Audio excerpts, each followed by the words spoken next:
La médecine du futur, comment va-t-on se soigner d'ici 30 ans? Alex est avec nous. Alex, bonjour. Bonjour Florent. Vous allez donc nous raconter comment on va se soigner, quels sont les grands changements en marche concernant à la fois la médecine et puis notre santé au quotidien, vraiment. Ouais.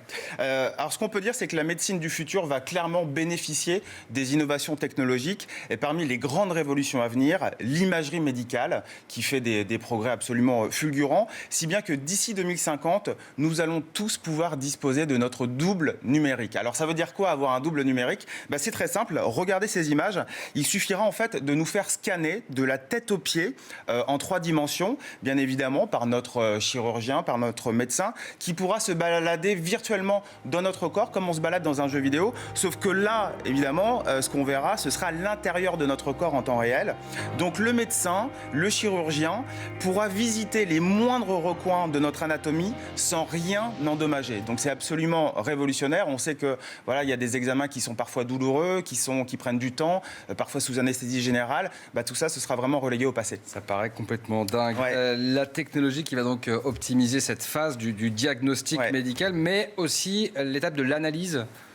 Oui, absolument. Et, en 2050, fini les analyses médicales lentes et coûteuses, et fini également l'angoisse liée à l'attente des résultats, puisque nous aurons tous à notre portée un laboratoire sur puce. Alors, un laboratoire sur puce, c'est quoi? C'est très simple, c'est un accessoire pas plus grand qu'une carte de visite, où en gros, avec une seule goutte de votre sang, il sera possible de diagnostiquer plus de 100 maladies, et tout ça en moins de 10 minutes. Alors, ça ressemble à de la science-fiction, et pourtant, ce futur est déjà en marche grâce à Luc Gervais, un ingénieur suisse que nous avons rencontré et qui nous présente son innovation. Le laboratoire sur puce est composé de 2 composantes principales, la puce microfluidique qui est jetable et le lecteur qui est réutilisable. Il est très facile d'utilisation. Je commence en me piquant le doigt. Je prends une goutte de sang que j'insère ensuite sur la puce microfluidique. Dans une goutte de sang, il y a des millions de différentes cellules, des plaquettes, des globules rouges et des globules blancs, et aussi des trilliards de protéines, des acides nucléiques et des petites molécules. La puce microfluidique va filtrer le sang et acheminer le plasma à travers la puce. On peut détecter des centaines de maladies à l'aide de cet appareil. Par exemple, les cancers, les maladies infectieuses comme la grippe, le VIH, l'hépatite, les allergies, différentes fonctions d'organes comme la fonction du foie, la fonction de la thyroïde. On arrive à faire un diagnostic médical qui coûte beaucoup moins cher que celui qui est fait aujourd'hui à l'aide des analyseurs centralisés. Alors ça permettra aussi de faire un diagnostic qui sera fait dans les pays en voie de développement pour les gens qui sont les plus démunis. Donc on va consulter notre bulletin de santé comme on consulte un bulletin météo en fait. Ouais, c'est un petit peu ça, absolument. Mais l'autre bond en avant à venir d'ici 2050, c'est vraiment la médecine régénérative qui pourrait nous permettre de réparer nos organes. Grâce à l'impression 3D et grâce à une encre révolutionnaire issue du vivant, un groupe de chercheurs suédois dirigé par l'ingénieur Erik Gattenholm, c'est pas facile à dire, est aujourd'hui capable de fabriquer certaines parties de notre corps. On l'a rencontré, regardez. Notre but est de fabriquer des membres et des organes humains. Pour ça, évidemment, il faut leur donner la forme qu'ils sont censés avoir. Par exemple, une oreille bio-imprimée doit ressembler à une oreille. Disons que l'on veuille imprimer l'oreille d'un patient.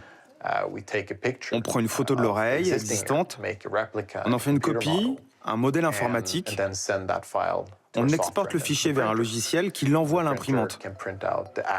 L'oreille du patient peut alors être imprimée dans les moindres détails. Voilà comment ça marche.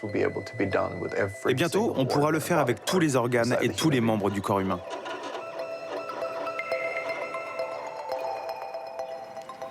Étonnant, hein? C'est complètement fou. C'est fou, et selon Eric, le chercheur suédois que l'on vient de voir, il est réaliste d'imaginer pouvoir, dans l'avenir, reconstruire n'importe quel tissu et n'importe quel organe humain. Pour terminer, je vous propose un zoom sur la technologie prothétique qui atteint aujourd'hui un niveau d'excellence et qui permet aux personnes amputées suite à un accident de la route, par exemple, ou à des personnes atteintes de malformations de retrouver une vie normale. Et bien là, grâce à la technologie, la prothèse du futur va encore plus loin. En Islande, nous nous sommes rendus dans un laboratoire, le laboratoire de la société Esur, qui a développé une prothèse intelligente qui se pilote par la pensée. Et un homme, Gumi Olafsson, handicapé suite à un accident, a eu la chance de la tester et il nous parle de son expérience.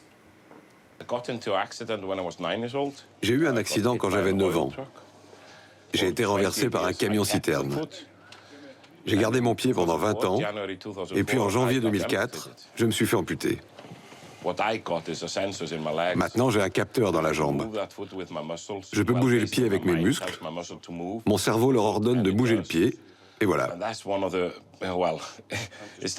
Bien sûr, c'est encore un prototype, mais je peux vous dire que c'est déjà génial.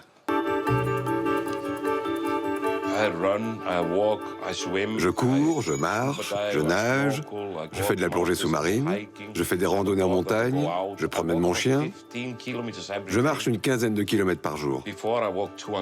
Avant qu'on ne m'ampute, je m'arrêtais au bout de 200 mètres. Ma vie est bien meilleure maintenant. Donc on vient de le voir avec tous ces projets, toutes ces innovations. D'ici 2050, la complémentarité science et technologie offrira une médecine plus ciblée, plus efficace. Et en résumé, nous allons pouvoir vivre plus longtemps et dans de meilleures conditions. Si on est encore en vie en 2050. Ouais, écoutez, je vous donnerai quelques tuyaux. Merci beaucoup Alex, et pour tout savoir sur la médecine du futur. Rendez-vous ce soir sur Planète Plus, c'est à 20h45 pour découvrir donc ce documentaire passionnant, étonnant, qui révèle les révolutions scientifiques et technologiques à venir d'ici 2050 dans le domaine de la santé. La semaine prochaine, on parlera d'habitat du futur. Et là aussi, vous allez voir, absolument, c'est très étonnant.